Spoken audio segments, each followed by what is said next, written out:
theorem. Let M be a closed linear subspace. Let M be a closed linear subspace of N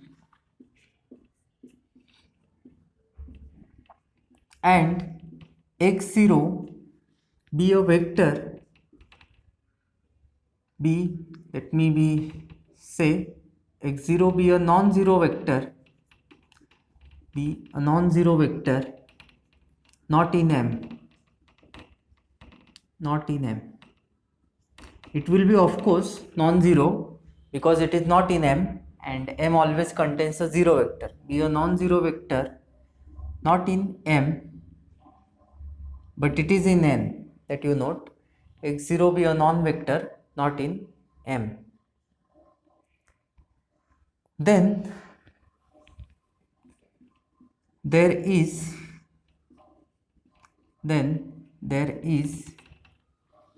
a functional, what is functional?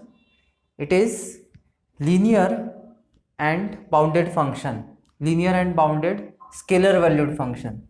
Then there is a functional, say f, then there is a functional f on N such that f0 of M is equal to 0 and f0 of x0 is not equal to 0 and f0 of x0 is not equal to 0. Proof. Note that the proof of this theorem makes use of the earlier theorem which we have proved. So we begin by defining the function f and t, and f0 will be defined as composition of these two functions. It will be clear which functions I am talking about. T and f we are going to define.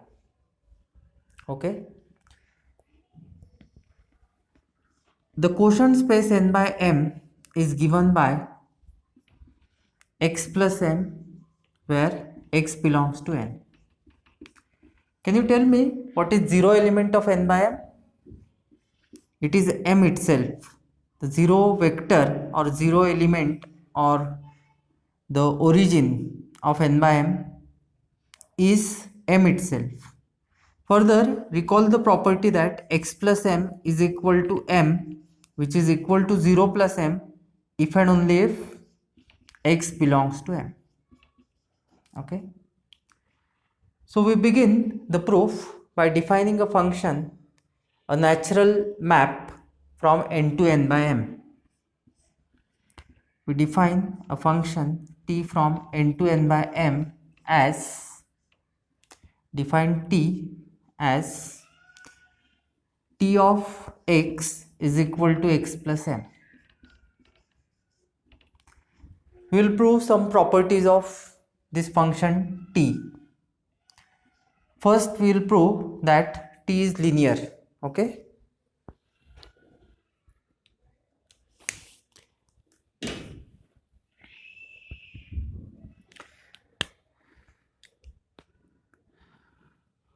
So we will prove t is linear.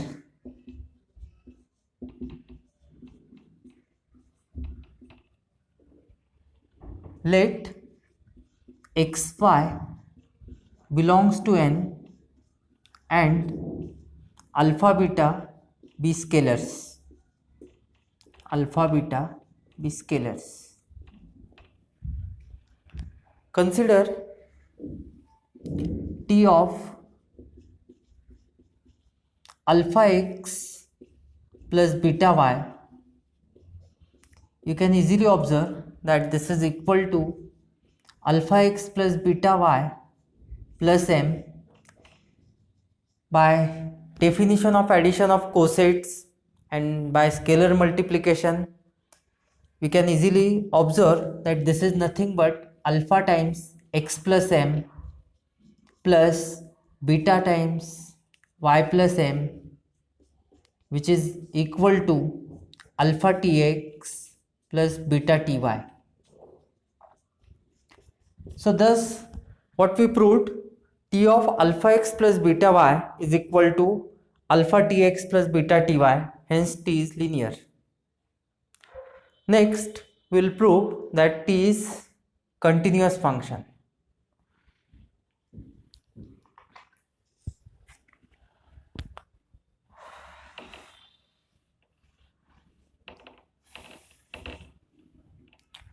So to prove that t is continuous or bounded,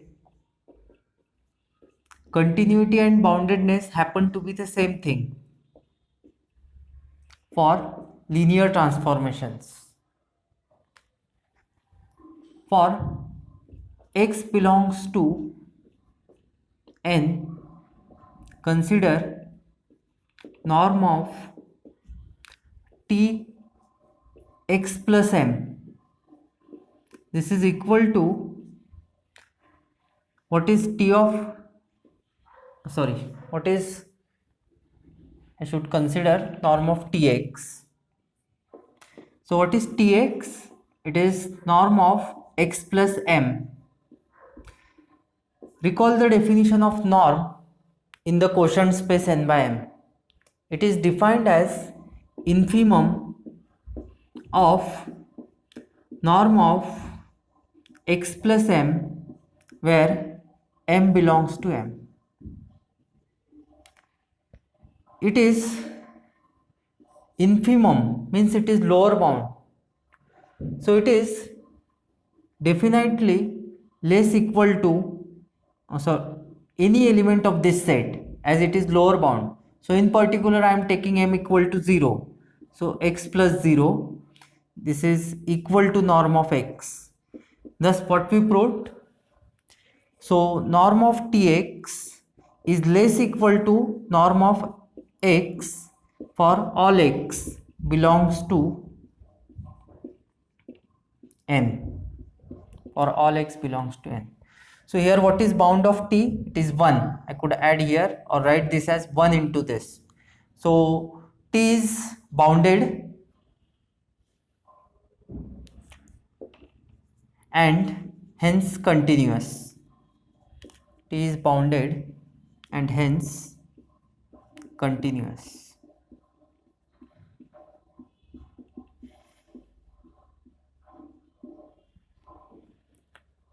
Third property which we will prove, t of m is 0. Means all elements of set m get mapped to 0, and this is obvious. If x belongs to m, then what will be t of x? It is equal to x plus m. But as x belongs to m, t of x is equal to x plus m will be equal to m. We are using the basic property of quotient space, x plus m equals to m if and only if x belongs to m, and this is 0 element of m. So I could write this as 0 vector of quotient space n by m. We could write it as 0 plus m as well, but this 0 denotes that it is 0 vector of this n by m. So we are proving that Tm is equal to 0. Let me call this as first statement. Okay. Now let me erase this part first before I proceed.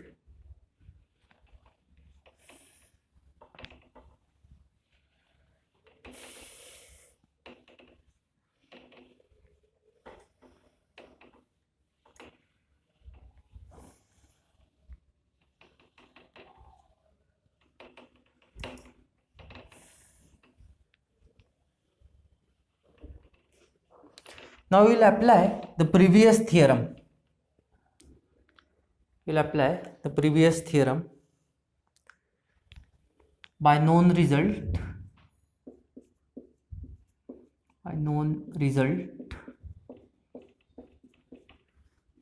Previous theorem.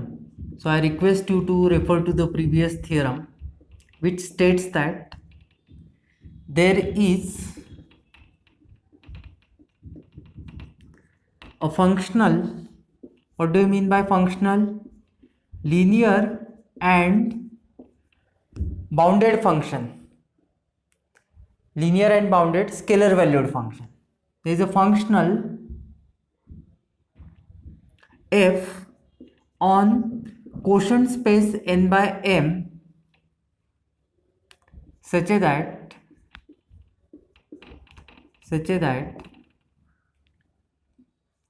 f of x0 plus m is equal to norm of x0 plus m, which is not equal to 0, and further norm of f is equal to 1. See, this is second statement. Norm of f is equal to 1 and f of x0 plus m is equal to norm of x0 plus m, which is not equal to 0. Now is the key step of the proof. Define the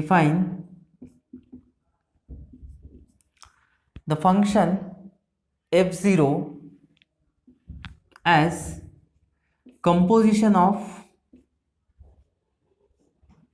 f and t. f0 is equal to f composite t. Recall, suppose n is real norm linear space, then I could write here R. If in case n is complex norm linear space, I could write it as C. So f is function from n by m to R and t is function from n to n by m. So f0 will be a function from n to R. Now we are going to prove that f0 is functional. Functional means it is real valued function and bounded. Further, we have to prove that f0 of m is equal to 0 and f0 of x0 is not equal to 0. Okay. So let us proceed step by step. We have already proved 3 properties. Now fourth property which we will prove is f0 is linear. Again, it is easy to prove. As before, let xy belongs to n and alpha beta be scalars. Scalars means real or complex numbers. Consider f0 of alpha x plus beta y. It is equal to f composition t, that is f of t, f composite t, alpha x plus beta y. In next step, I'll write this as f of t alpha x plus beta y. Now use the linearity of f and t to obtain the linearity of f0. The proof is simple. It immediately follows from the linearity of f and t. So f of alpha tx plus beta ty, you may specify the reason, since t is linear.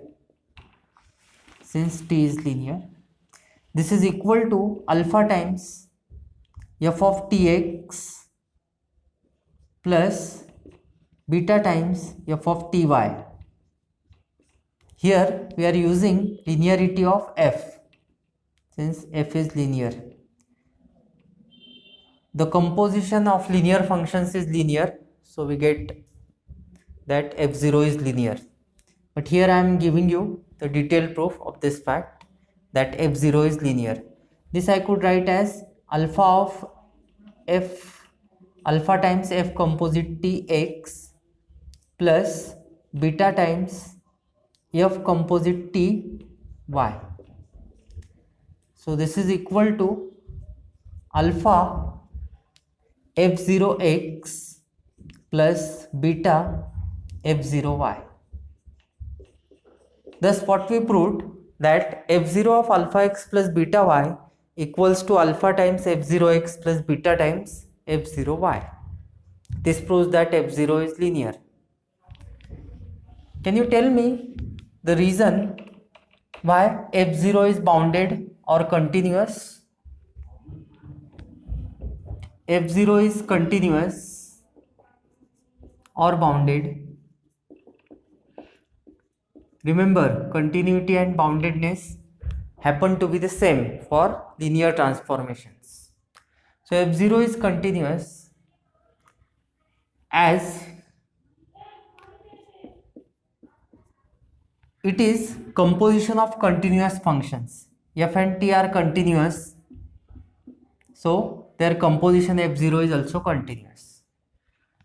The composition of continuous functions,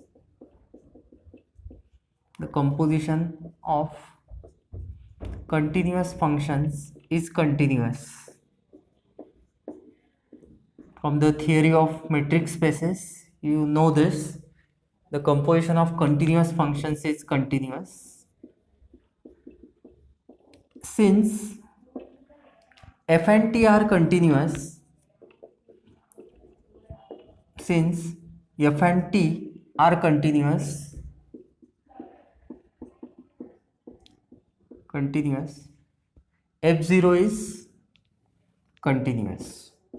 f0 is continuous.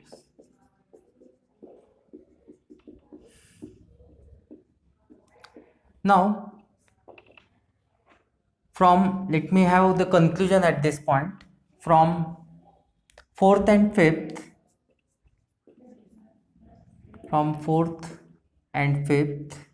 we can conclude that f0 is functional because it is linear and bounded.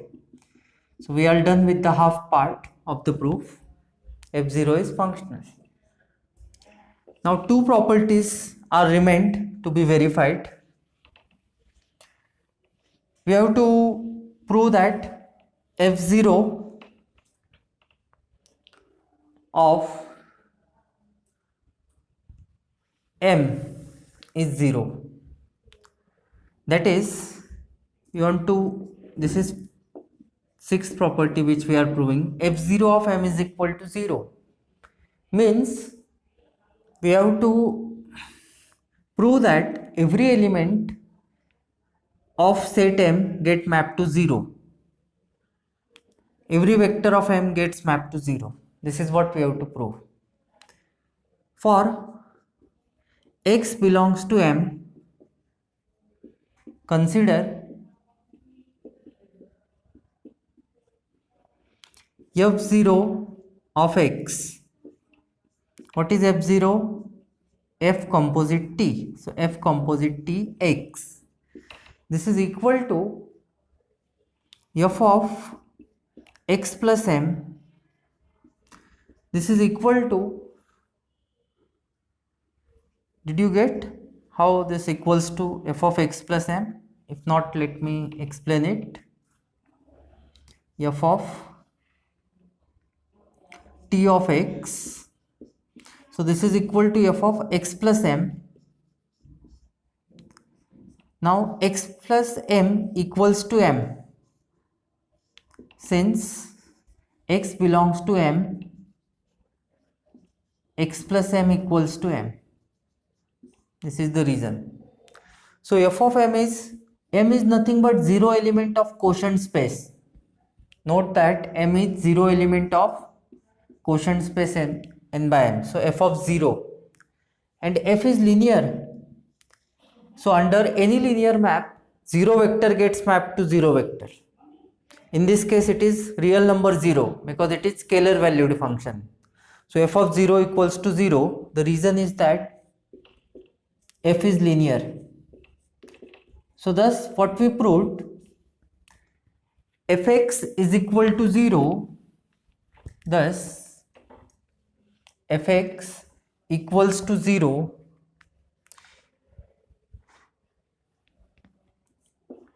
thus fx is equal to 0 for all x belongs to M.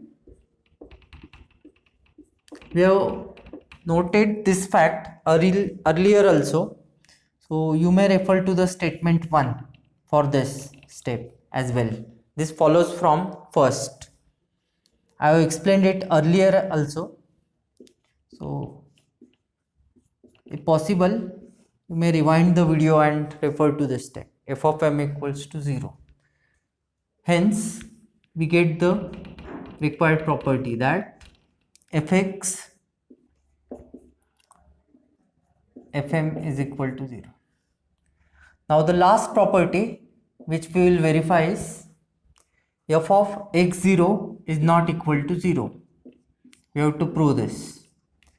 So in order to prove this, we have to make use of second statement. We have proved this earlier.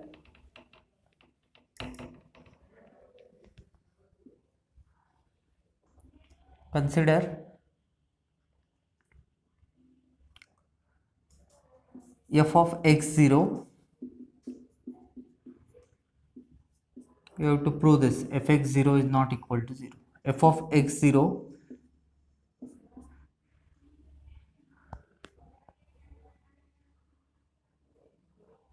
I made mistake here. I should say f0 of M everywhere.